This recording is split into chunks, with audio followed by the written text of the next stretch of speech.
What's going on, everybody? Welcome back to Phase 6, your source for music, business, motivation, and support. It's your boy, Sir Love, and this is another episode of Ask Sir Love. Yes, right there. Ask Sir Love. We're going to answer this question in a different way from the same guy, Xani Music. So Xani Music asked me this question, bro, how does a good record deal look like? Or what does a good record deal look like? How do you know if you have a good record deal? And I just did a video about how to know if you have a good record deal.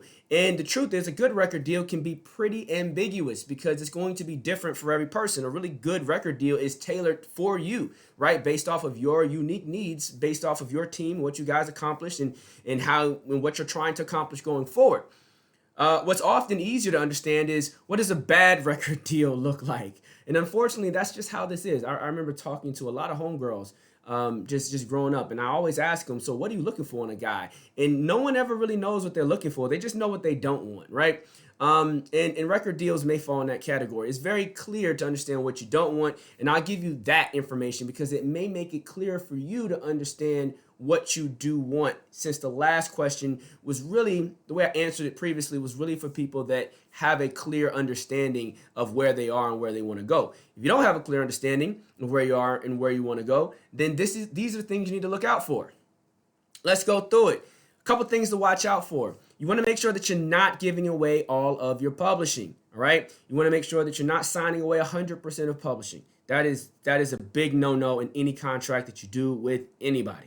All right. If you're giving away a percentage of publishing, just make sure that you have an understanding of what is transacting with your publishing. All right. So if they are going to be actually servicing and working your publishing, which I've talked about in many other videos, people that go out there and try to get you sync deals and make your publishing actually make money, right? Commercials and samples and all the different things that syncs can generate.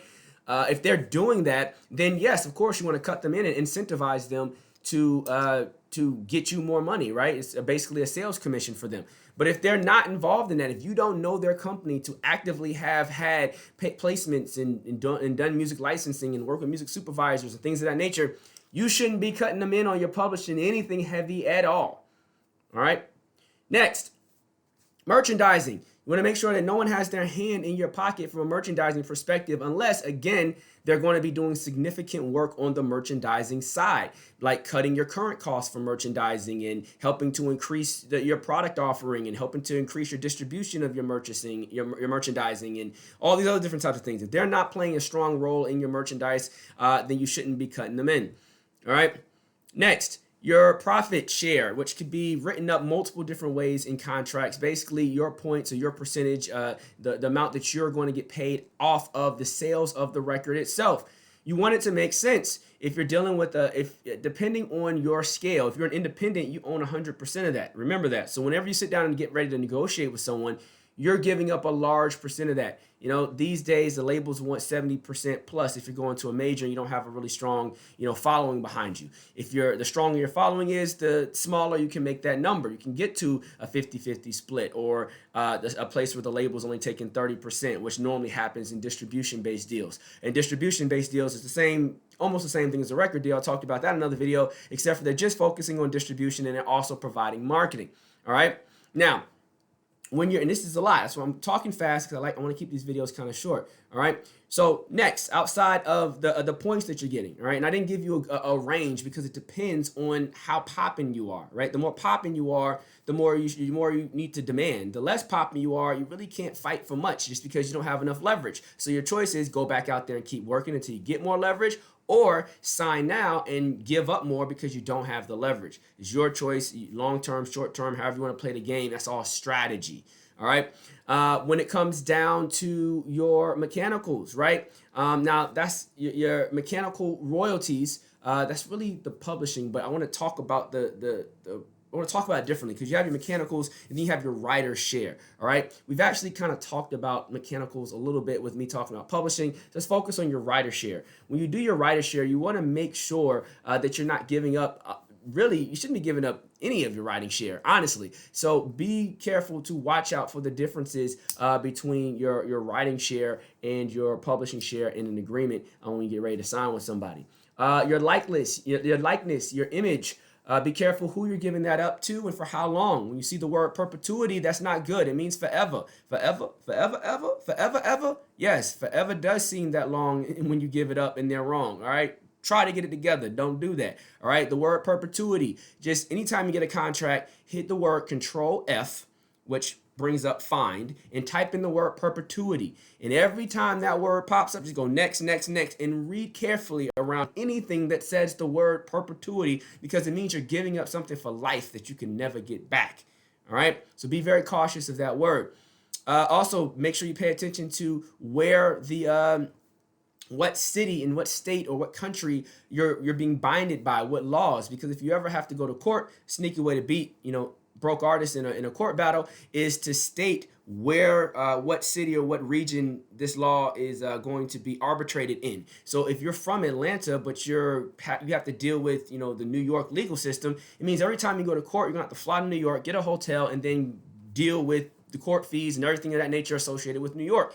And the person that you're battling might be in New York. So you're incurring a whole lot of additional costs just to fight the battle. You might go broke, end up settling just because you don't have enough money to keep fighting, right? So try to keep that in your particular city or state if you can. That's typically a hard point of negotiation, but see if you can. Other things to look out for. I mean, there are a lot of things that can pop up that can be some BS. Watch out for any work for hire like language. But for me to go down the whole list, I probably need to sit down, look at a whole bunch of bad contracts and give you some. But these are the things that I look out for initially. Whenever I look at a contract, these are the things that I'm looking for to get a better understanding of what I'm giving up. Right. Also, you want to see there's language in agreement. There's language in agreements that can also give the person that you're signing to the option to sell your contract to someone else. Be careful with that. You don't want to sign to one person, build a relationship with one person only for them to sell your contract, which is effectively selling you to someone else, right? Be careful of that type of language in an agreement as well, unless you're intentionally doing a shop deal, for which a shop deal, the purpose and the goal is for you to work with one person in order for them to shop you to a record label, and they basically sell your contract to a record label. Pretty much the same as houses. If you've seen all those people talking about how to flip houses, it's the same concept. You get the contract and then you sell it to someone else that actually has the money to pay for it, whatever. There's a lot to look out for. These are a couple things to pay attention to. These are examples of bad deals, or when the numbers in these categories are exceptionally high without the person on the other end providing an exceptional amount of value to support those numbers.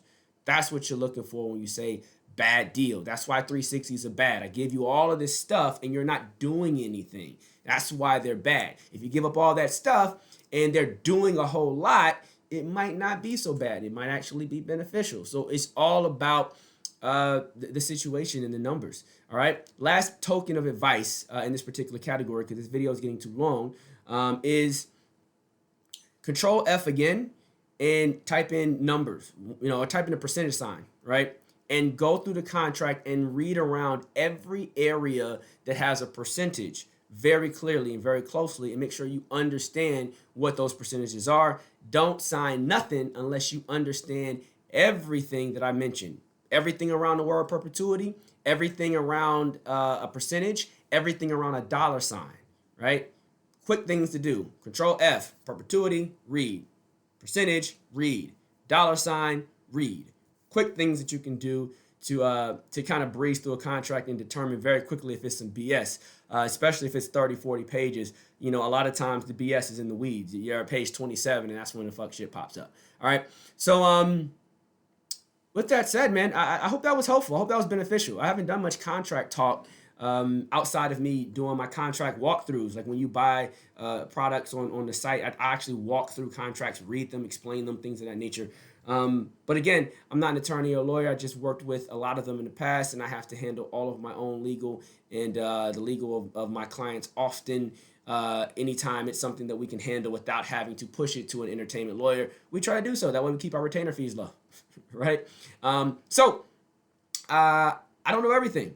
but I know a lot about a little and a little bit about a lot. And I answered this question 2 ways to help Xani better understand how I can help him in everything that I got. Because I give you guys everything that I got every single time I turn this camera on, in hopes that it helps you win in your career. Please share this to people that you know, so they can you can prevent them from going through bad record deals and bad deals, publishing deals, production deals, just bad deals in general.